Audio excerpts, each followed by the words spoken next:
Atvažiavau į Lentvarį, į Baltic Campers ir prie busiko savo žiūrėti, kaip darbai ir pasitarti, kaip ką daryti. Tai man čia visą laiką labai malonu atvažiuoti. Aišku, ko gero dėl to, kad čia daromas mano busikas, kemperis. Bet čia turbūt gerai ir dėl to, kad čia seni gyvenimo matė ir iki tol buvusiam gyvenime busikai gerokai pavargę, kaip feniksai atgimsta ir tampa jaukiais nameliais ant ratų. Nu va, iš arčiau vaizdelis koksai. Darbinė tokia betvarkė, bet man jinai visai smagi.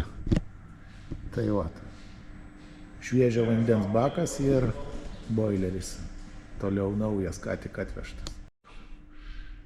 Vaizdas iš vidaus kaip va. Mikrobangė jau stovi.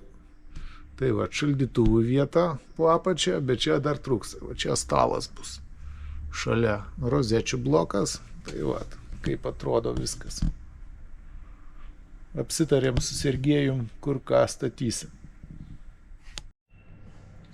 Va, ieškom geriausios vietos vandens bakui, šviežio vandens bakui.